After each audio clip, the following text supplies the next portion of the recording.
Цаг видео үзүүлж байна. Бермудын гурвалжингийн талаар сонсоогүй хүн ховор байх.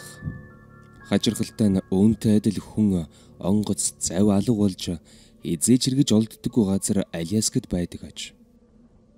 Жохом яагаад ийм сонин үзэгдэл болдгийг одоо хэрн эрдэмтэд судлаачид тайлж чадаагүй байна.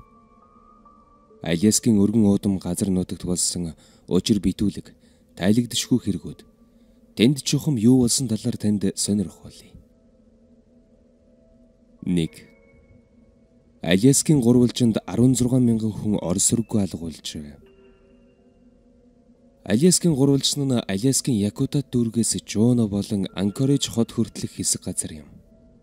Энэхүү гурвалжин дотор судлагдаагүй өндөр уулс, өргөн шигүү ой, азлагдсан туундар багтдаг. Гэхдээ тус газарт нутгийн иргэд болон тэнд аялж явсан маш олон хүн алга болсон байдаг. Дүүгэрч зогсохгүй хэд хэдэн нисэх онгод сураггүй алга болж аль эсвэл учир битүүлэх шалтгаанаар сүрсэн гэдэг. Тодорхойлбол 1988 оноос хойш 16 мянган хүн тус гурвалжинд орос руугүй алга болсон гэж тогтоогдсон байдаг.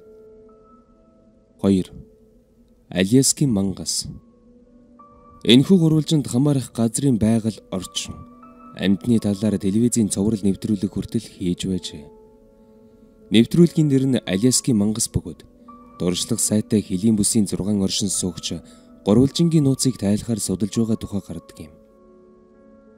Олон хүн Аляскийн гурвалжинд ямар нэгэн аимшигт мангас байдаг гэж таамагладаг. Тиймээс киноны баатрууд аимшигт мангасын ирэлт гардаг аж. Тус газрын тухай хамгийн түгээмэл таамгуудын нэг бол том хөлт цасны мангас тэнд нутагладаг бөгөөд хүмүүсийн амийг хөнөөдөг гэж үздэг. 3. Том хөлт. Аляск бол том хөлт гэх мэт домгийн амьтдын нуугдж болох хамгийн таатай газар байх. Том хөлтийг харлаа гэх дуудлагууд Аляскийн өнцөг булан бүрээс байнга ирдэг байна. Зарим хүн том хөлтийн үүр аргиас үсийг олсон гэж мэдээлдэг гин. Ийхүү нутгийн иргэдийн хэлсэн том хөлтийг олж харсан таарсан гэх мэдээлэл үнэн бол Аляскийн гурвалжин том хөлтийн нутаг гэдэг нь үнэн байх магадлалтай юм. 4. Коштука, том хөлт. Аляскийн гурвалжингийн хачин жигтэй үйл явдлыг Тлингит нутгийн иргэд мууярын сүнслүүдтэй холбож тайлбарладаг. Тлингит гэдэг нь хүмүүс гэсэн утгатай бөгөөд дэндхэн иргэд өөрсдийгөө 11 мянган жилийн түүхтэй гэдэг. Тлингит хүмүүс Аляскад амьтны дүрд хувирдаг Коштака нэртэй жөтгөр байдаг гэдэгт итгэдэг юм. Хөөхд эмэгтэйчүүдийн дүрд хувирч туурсан хүмүүст зам заах нэрээр тэднийг улам төөрүүлж эсвэл тусламж хүссэн хүүхдийн дүрээр иргэдийг өргөддөг гэж үздэг. Коштака ийхүү хүмүүсийг өргөтөөд дараа нь сүнсийг нийддэг гэдэг юм. 5. Гаргаргийн нисдэг тавг тус гурвалжингаас гарч ирдэг. 1986 онд Японы нисэх онгоц Исландаас Аляскийн Анкорэж дээгүүр нисэж байгаад 3 ширхэг гаргаргийн нисдэг тавгтай таарсан гин. Эдгээр тавг Аляскийн гурвалжингаас 643 км-ийн зайд нисэж өнгөрсөн байна. Нэг нисдэг тавг нь нисэх онгоц тээвэрлдэг онгоцноос 2 дахин том хэмжээтэй байсан бол нөгөө 2 нь жижиг байжээ. Японы онгоцноос 8 км-ийн зайд нисдэг тавгнууд үзэгдсэн гэдэг. Жирийн хөлөг онгоцноос ялгаатай тус тавгууд нисэж байхдаа огцом зогсож нэг алга болоод дахин гарч ирэх гэх мэтээр ербөсийн үйлдэлүүд хийж байсан гин. Төвөөс Японы хөлөг онгоцыг газрын гадаргуутай ойрхон доогуур нисэж чиглэлийн өөрчилж эргэлт хийхийг тушаажээ. Гэсэн ч нисдэг тавгнуудаас зугтаж чадаагүй гин. Ийхүү 32 минутын дараа нисдэг тавгууд ормөргүй замхран алга болсон байна. 6. Энергийн эргүүлэг. Зарим хүн Аляскийн гурвалжинд дэлхийн цахилгаан соронзон орон эхээр татаж төвлөрсөн газар байрладаг гэж үздэг. Бермудын гурвалжинч яг ийм гин. Дэлхий дээр ийм газар цөөнгүй. Дээрх хоёроос гадна Японы жөдгөрийн тэнгис, Хавайд байрлах Хамукилия галт бол Исландын Истер, Английн Стоунхенж, Египтийн пирамид ихч үүнд хамааруулдаг. Энергийн эргүүлэг оршин тогтнодог газар Стоунхенж пирамид байрладаг нь учиртай гэж үзэх хүмүүс цөөнгүй. Энергийн эргүүлэг нь хүн бүрийн биед өөрөөр нөлөөлдөг гэлцдэг. Тухайлбал толгой тарих сэтгэл санаа, бие мах бодит нь нөлөөлж, зарим үед өвдөлт мэдрүүлж, хийм харах, ухаан алдаж солиорох, орон зайгаа мэдэрхэ болдог байна. Зарим үед хөгжмийн зэмсэг, луужин гэх мэт зүйлс ажиллахан болдог аж. Ийм энергийн эргүүлэг нь сүнсний болон бодит ертөнц хоёрыг холбодог гэж зарим хүн үздэг. Тиймээс ч маш олон хүмүүс алга болсон байх магадлалтай юм. 7.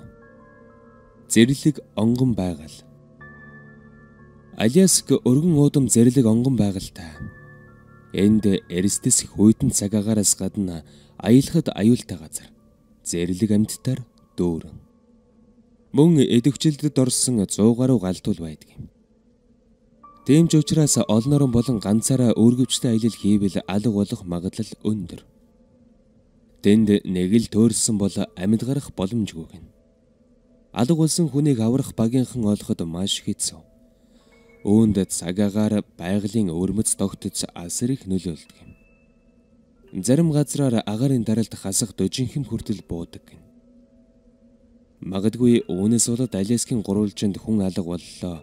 Онгоц сүрлэг их мэдээ тасардаггүй байх. 8. Алга болсон хүний тоо жилээс жилд нэмэгддэг. Америкийн мужуудаас Аляскад зөвхөн алга болсон хүний тоо маш өндөр байдаг байна. Энэ нь улсын хэмжээнд бусад мужид алга болсон хүний нийт тооноос 2 дахин их үзүүлэлт юм. Алга болоод хизээж олдоогүй хүний тоо энд илүү давам гайлдаг. Тухайлбал 2007 онд л гэхэд Аляскад нийт 2833 хүн алга болжээ. Харин тухайн үед Аляскийн нийт хүн ам 670 мянга байсан юм. Тэгэхээр жилд 1000 хүн тутмын 4 алга болдог гэсэн үг. 9. 1972 оны алга болсон онгоц. Аляскийн гурвалжинд болсон хамгийн их шуугин дэрсэн хэрэг бол 1972 онд онгоц алга болсон явдал юм. Тус онгоцонд улс төр жагсан Хейс Богс, Америкийн нэгдсэн улсын төлөөлөгч агсан Ник Бэгж нар явж байж. Аляскийн Анкоридж хотоос Жуно хот руу нисэж явсан Цесна 310 онгоцонд улс төрчдөөс гадна бас нэг хүн мөн нисгэгч нийт 4 хүн зоржиж байв. Онгоц Орос руугүй алга болсны дараа 400 онгоц завь эргийн хамгаалагчид 39 өдрийн турш хайгуул хийжээ. Гэсэн ч тус онгоцыг олж чадаагүй юм. Гэхдээ холбооны мөрдөх товчооныхон санаатай энэ хэргийг үйлдсэн гэж үзэх хүн байдаг. 10. Жуулчид олноор ирдэг. Аляскад алга болох хүний тоо жилээс жилд нэмэгдсээр байгаа ч тус гурвалжинг зорих жуулчдын тоо буурахгүй байна. 2018 онд л гэхэд аялал жуулчлалын салбараас олох орлого нь 6%-аар нэмэгдэнэ гэж тус мужийн захирагчид таамаглаж байгааг нь. Хүмүүс ч адал явдалд үнэнхүү дуртай юм аа. Мэдээллийг төлөвлөсөн Сак видео.